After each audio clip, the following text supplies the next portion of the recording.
नमस्कार, मैं हूं आपके साथ रोहित। रावलपिंडी के बाद कराची के पिच को लेकर बवाल मचा हुआ है। आप सबको पता है कि 24 साल बाद ऑस्ट्रेलिया पाकिस्तान के दौरे पर पहुंचा और पहली ही पिच पीसीबी ने ऐसी दी जिस पर बवाल मच गया।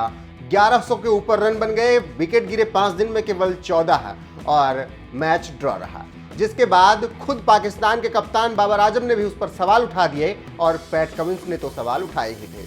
इसके अलावा पाकिस्तान के पूर्व खिलाड़ियों ने भी पाकिस्तान क्रिकेट बोर्ड को खूब फटकार लगाई। इसके बाद मामला जब आगे बढ़ा और लगा कि अब कुछ ज़्यादा ही मामला गंभीर होगा, तो आईसीसी ने भी एक्शन लिया और रावलपिंडी को एक डिमेरिट पॉइंट दिया। तब क्रिकेट फैंस ने सोचा कि चलिए ठीक है, रावलपिंडी में पिच खराब मिली तो कराची में अच्छी मिल जाएगी, लेकिन पाकिस्तान ने कराची में भी वही कुछ किया है। कराची की पिच पर भी सवाल उठ रहे हैं, जहां पर दूसरा टेस्ट मुकाबला खेला जा रहा है। जी हां, कराची की पिच को लेकर पहले दिन से ही बवाल मचा हुआ है। ऑस्ट्रेलिया 2 दिन तक लगातार बल्लेबाजी कर रही है, ऑल आउट होने का नाम नहीं ले रही है। पाटा पिच एक बार फिर से मिली है, पाकिस्तान के गेंदबाज परेशान हैं और अब सवाल उठ रहे हैं कि क्या पाकिस्तान को पिच बनाना नहीं आता है। पहले रावलपिंडी में तो कुछ उल्टा सीधा बोलकर निकल गए पीसीबी चीफ, लेकिन कराची में वो नहीं निकल पाएंगे, क्योंकि अब उनके पूर्व खिलाड़ी और 2006 में भारतीय टीम के खिलाफ खेलने वाले सलमान बट ने भी सवाल उठा दिया है।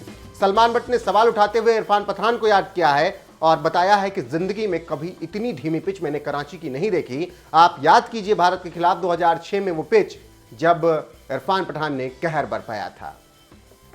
सलमान बट ने अपने बयान में कहा है कि अगर मेरी टीम में शाहिन, हसन और नसीम शाह जैसे बॉलर हैं तब मैं उनके लिए कुछ तो पिच में रखूंगा। मेरे पास अब यासिर शाह नहीं है तो उस जैसे बॉलर की पिच मैं नहीं बनाऊंगा। पाकिस्तान के पास अभी मैच विनर स्पिनर्स ही नहीं हैं।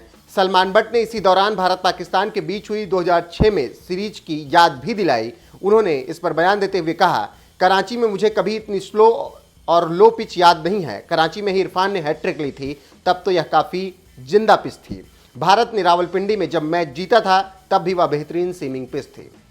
तो आप समझ सकते हैं कि किस तरीके से सलमान बट ने कराची के उस स्पेल को याद किया है जब इरफान पठान ने पहले ही ओवर में हैट्रिक लेकर इतिहास रच दिया था, और उस हैट्रिक में सलमान बट भी शामिल थे। और कराची की वो पिच तेज गेंदबाजों के लिए बहुत शानदार हुआ करती थी। इसके अलावा सलमान बट ने यह भी कहा कि रावलपिंडी में जब भारत और पाकिस्तान का मुकाबला हुआ था 2006 में, तब भी वो पिच शानदार थी, लेकिन अब पिच कैसी बनाई जा रही है समझ में नहीं आ रहा है। और ऐसे वक्त में जब शाहिन शाह अफरीदी जैसा तेज गेंदबाज आपके पास हो और ऐसी घटिया पिच बनाई जाए जहां पर गेंद ना बाउंस हो रही हो ना लो हो रही हो, तो इस पर सवाल उठने लाजमी है। फिलहाल देखना होगा कि आईसीसी अब इस पर एक्शन क्या कुछ लेता है और पीसीबी क्या बहाना बनाता है। फिलहाल आप भी अपनी राय हमें कमेंट करके जरूर बता सकते हैं कि क्या ऐसी पिचेस ऑस्ट्रेलिया को बनाकर दी जानी चाहिए थी या फिर इससे बेहतर पिच पीसीबी बना सकता था।